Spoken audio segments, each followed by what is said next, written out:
Machiavelli learned one truth in the blood-soaked political arenas of Renaissance Italy. People are known not by what they say, but by what they do. When he wrote The Prince, he noted something that has echoed through the centuries.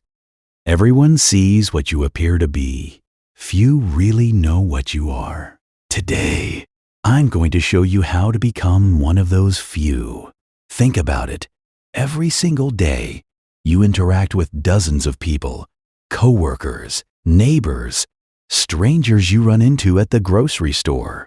Most of them smile at you. Most of them ask how you're doing. But what's really behind those smiles? Do the people asking that question actually care? Carl Jung said it decades ago. The vast majority of people are not even conscious of their own motivations. Most of the people around you are sleepwalking through life, completely unaware of what's driving them. Once you understand that, you can read them like an open book. And you can do it in 5 minutes flat. This video is a power tool. Misuse it and it will come back to bite you. Use it wisely and you'll be 10 steps ahead of everyone else. In your career, in your relationships, in every room you walk into. If you're ready, let's get into it. Rule 1. A handshake says more than any word. Robert Cialdini tells us that the first 4 seconds of an interaction set the tone for the entire relationship. A handshake is the rawest indicator of that opening moment. A firm, decisive, brief handshake signals confidence, clarity, and respect. A limp, fingertip-only touch signals timidity or hidden anxiety. Someone who tries to keep their hand on top craves control and loves hierarchy. Someone who fully rotates their palm downward is unconsciously submitting, and they don't even know it. Example: in Japan, bowing replaces the handshake in business settings. But if someone does both, bows and extends their hand, you're reading a person who's working overtime to impress you. Someone not quite settled in their own skin. Rule 2. Eyes don't unlock the door. They sell it. Marcus Aurelius wrote, "The road to the heart runs through the eyes." The way someone holds eye contact reveals an enormous amount about their inner world. Steady, relaxed eye contact means self-assured, honest, not playing games. Constantly looking away means either not being straight with you, running on high anxiety, or simply not taking you seriously. Staring at your forehead instead of your eyes while you speak means asserting dominance. But exaggerated, unbroken eye contact is a red flag, the classic move of manipulators and predatory salespeople. Example: FBI negotiator Chris Voss noticed something striking in interrogation rooms.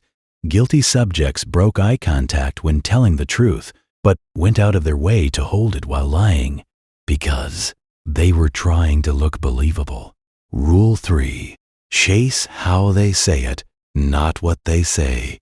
Nietzsche once wrote, "Every great philosophy is a confession of its author." Apply that to everyday conversation.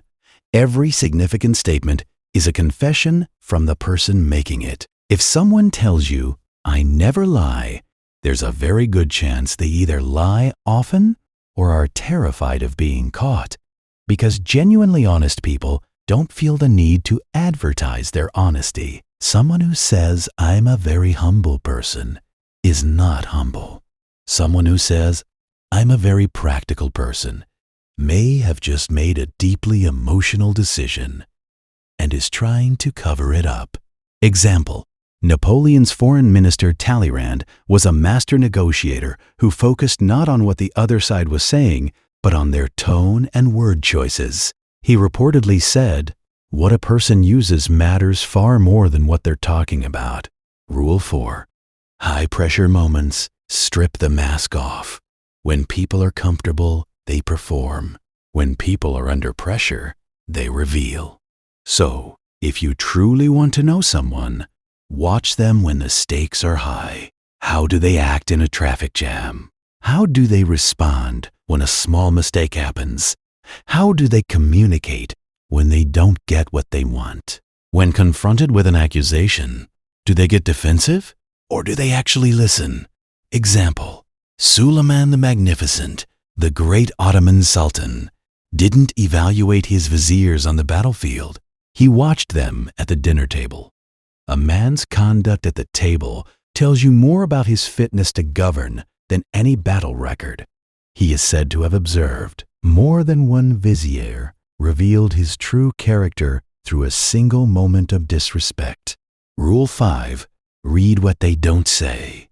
In any conversation, what someone doesn't say often carries more information than what they do say.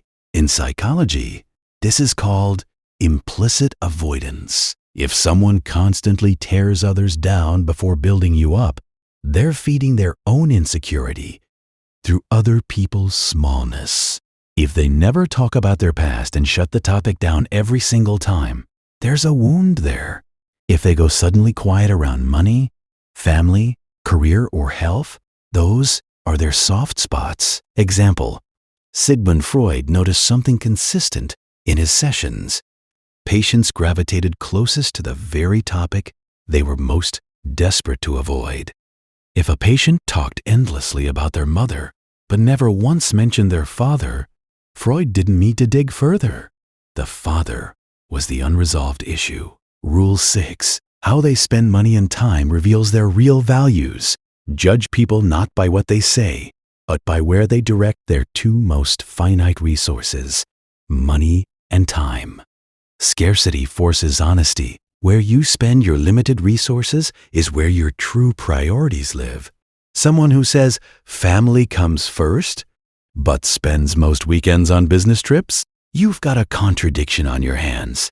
Someone who says, I take my health seriously, but sleeps at different hours every night, the gap between their words and their actions reveals the internal conflict they're living with. Example, Warren Buffett reportedly made it a habit to review a person's annual spending breakdown before agreeing to partner with them. A person's budget tells you more about them than their resume ever will, he has said. You can apply that same principle on a smaller scale, starting today. Rule 7. Group behavior reveals real social identity. It's easy to know someone one-on-one. People tend to be more genuine when it's just the two of you. But watch that same person inside a group, and suddenly, status anxiety, hierarchy instincts, and social masks all come online at once. Someone who constantly tries to talk in meetings, they're afraid of being invisible. Their need to prove themselves is running hot.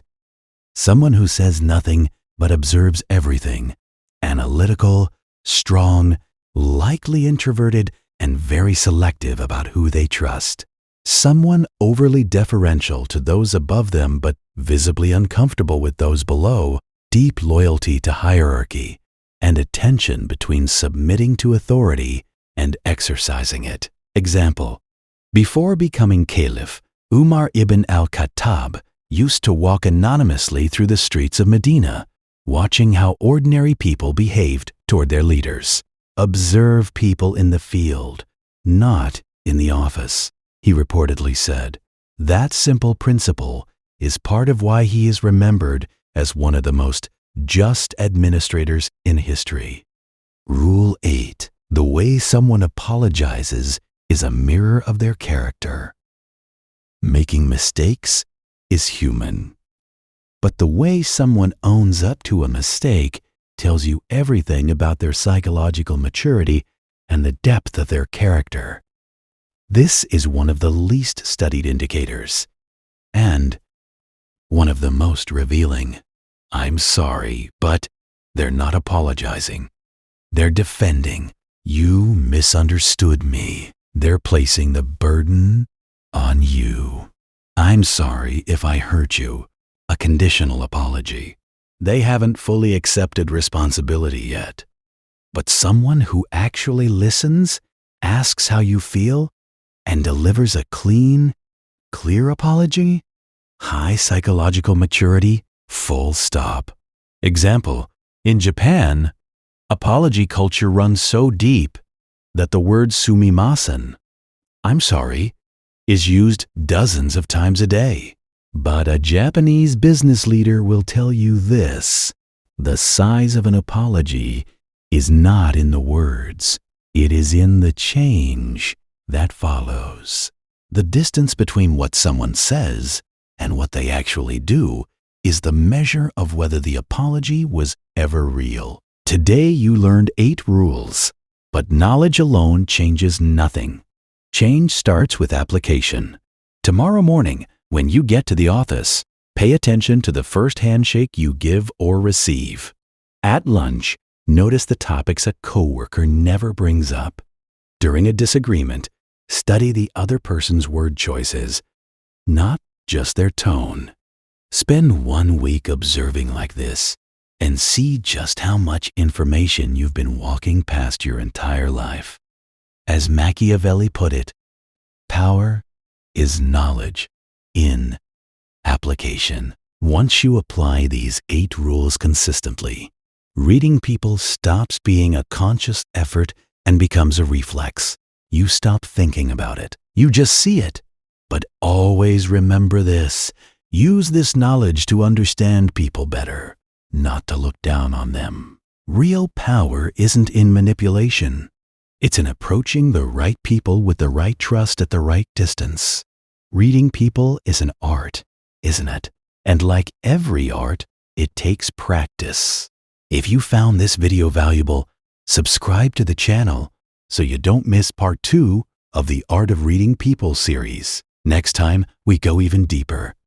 How do you spot someone who thinks they love you, but is actually just using you?